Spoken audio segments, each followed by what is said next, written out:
एक पक्षी था जो रेगिस्तान में रहता था, बहुत बीमार। कोई पंख नहीं, खाने पीने के लिए कुछ नहीं, रहने के लिए कोई आश्रय नहीं था। एक दिन एक कबूतर उधर से गुजर रहा था। उस बीमार और दुखी पक्षी ने कबूतर को रोका और पूछा, तुम कहाँ जा रहे हो? उसने उत्तर दिया, मैं स्वर्ग जा रहा हूं। बीमार पक्षी ने कहा, कृपया मेरे लिए पता करें, मेरी पीड़ा कब तक समाप्त हो जाएगी?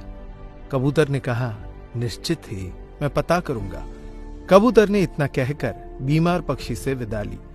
कबूतर स्वर्ग पहुंचा और प्रवेश द्वार पर देवदूत को बीमार पक्षी का संदेश दिया।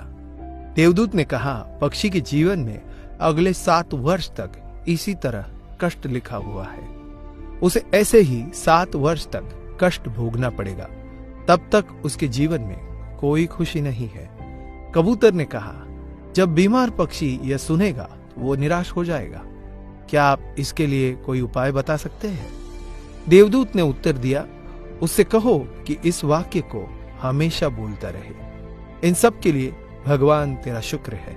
वापसी पर जब वह बीमार पक्षी कबूतर से फिर मिला तो कबूतर ने उस स्वर्ग दूत का संदेश दिया। 7-8 दिनों के बाद कबूतर जब फिर उधर से गुजर रहा था तब उसने देखा कि पक्षी बहुत खुश था। उसके शरीर पर पंख उगाए थे। उस रेगिस्तानी इलाके में एक छोटा सा पौधा लगा हुआ था। वहां पानी का एक छोटा सा तालाब भी बना हुआ था। चिड़िया खुश होकर चहचहा रही थी। कबूतर चकित था। देवदूत ने कहा था कि अगले 7 वर्षों तक पक्षी के लिए कोई खुशी नहीं होगी। इस सवाल को ध्यान में रखते हुए कबूतर स्वर्ग के द्वार पर देवदूत से मिलने पहुंच गया।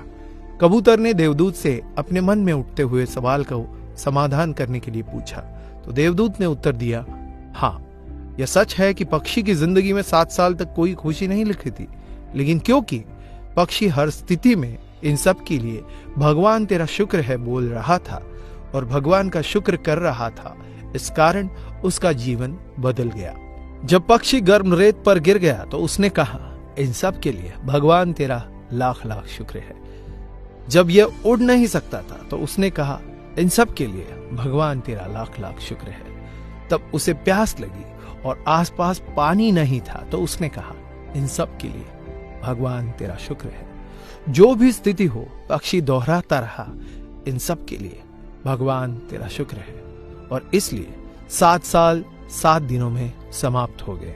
जब मैंने यह कहानी सुनी तो मैंने अपने जीवन को महसूस करने, सोचने, स्वीकार करने और देखने के तरीके में एक जबरदस्त बदलाव महसूस किया।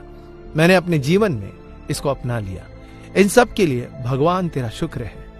इसने मुझे मेरे विचारों को मेरे जीवन में बदलाव लाने में मदद की। उदाहरण के लिए, अगर मेरा सिर दर्द कर रहा था तो मुझे लगता है कि मेरा बाकी शरीर पूरी तरह से ठीक और स्वस्थ है और मैं कहता हूं, इन सब के लिए भगवान तेरा शुक्र है। और मुझे लगता है कि सिर दर्द मुझे बिल्कुल परेशान नहीं करता। इस भगवान के शुक्राने का मेरे जीवन पर वास्तव में गहरा प्रभाव पड़ा। मुझे लगने लगा कि मैं कितना धन्य हूं, मैं कितना खुश हूं, जीवन कितना अच्छा है। इस संदेश को साझा करने का उद्देश्य हम सभी को इस बारे में अवगत कराना है कि कितना शक्तिशाली है यह, हमारे जीवन को नया रूप दे सकता है। इसलिए आभारी रहे हर चीज के लिए, उस परमपिता परमात्मा के, और अपने दृष्टिकोण में बदलाव